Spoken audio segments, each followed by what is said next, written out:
В специалност икономика и мениджмънт ние въведохме и разработихме различни иновативни методи за образование и обучение, а именно учене чрез преживяване е метод, чрез който учителя трябва да има грижата участниците да извършат следните действия: да вземат участие в занятие, да дискутират и да споделят свой собствен опит, да правят съответните изводи и да завършат с "научих се". Нашите ученици участват в иновационни лагери, където получават казус, свързан с глобален проблем. Тяхната мисия е да разработят продукт или услуга, които предлагат някакво решение. Финалът е представяне на идеите пред професионално жури. Учене чрез правене. Задаваме теми под формата на проекти около месец-два по учебни предмети. Учениците използват ресурси и самостоятелна творческа работа, за да създадат иновативни решения. Например, в проекта за канал в YouTube "Интелигентно бъдеще" създадохме канал със съдържание, включващо информация и факти за изкуствения интелект и глобалните проблеми.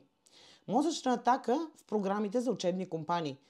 Предмета работа в учебно предприятие, учениците участват в национални състезания, след като са генерирали идея за реален продукт или бизнес, а също изследват потребителското поведение чрез дизайн мислене.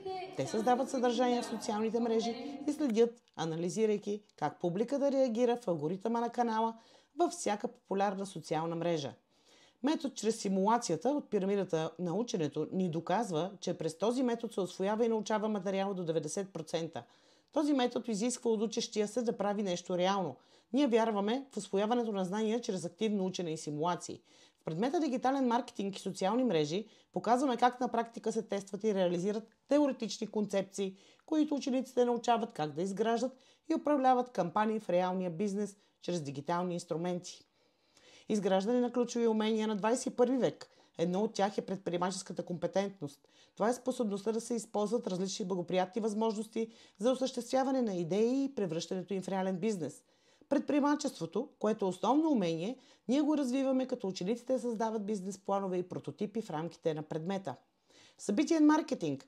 Подготовката, организирането и координирането на събития също е важна част от образованието. Световен ден на предизвикателството. В рамките на проект Йерусалема, съвместно с Министерство на младежта и спорта и община Самоков, ученици демонстрираха как можем да бъдем активни и единни чрез флашмоб. Младежки форум повече от всякога. Младежки форум за развитие, ценности, избор на кариера, мотивация и още нещо – споделяне.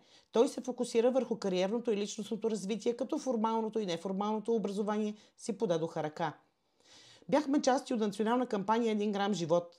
Това е национална гражданска инициатива, насочена към превенция на зависимости от наркотици, не на дрогата, организирано от 11 клас.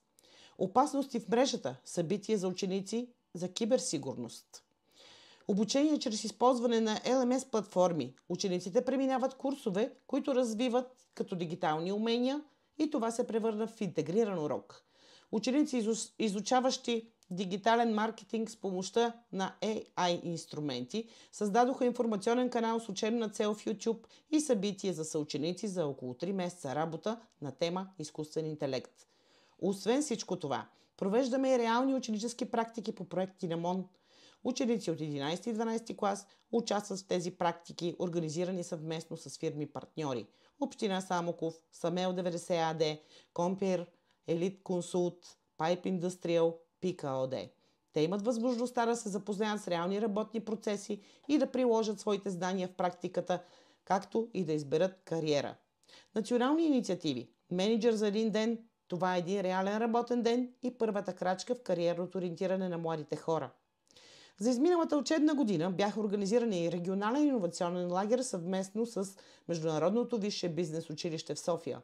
Състезанието бе организирано по време на Световната седмица на предприемачеството с участието на 7 училища от София област. Участваха 70 ученика и 10 учителя. Конференции с призови места. Наши ученици участваха в научна конференция във Висшето училище по застраховане и финанси град София и спечелиха призови места. Георги Стоилов първо място, Тоника Методиева второ място се отличиха със своето представяне. Тези успехи са доказателство за качеството на обучението и иновациите, които прилагаме в гимназията. Участие в международните предизвикателства като Global Money Week, състезание по финансова грамотност, 60 ученика. Програма Еразъм Плюс, програма за мобилност и обмен на практики на ученици в Европейския съюз. Всички тези събития, формати, състезания, участия и методи на обучение допринасят за интерактивното обучение и уменията, които развиваме, а именно личностно развитие, работа в екип, умения за учене, комуникационни умения, критическо мислене, гражданска активност, креативност, финансова грамотност, дигитална грамотност.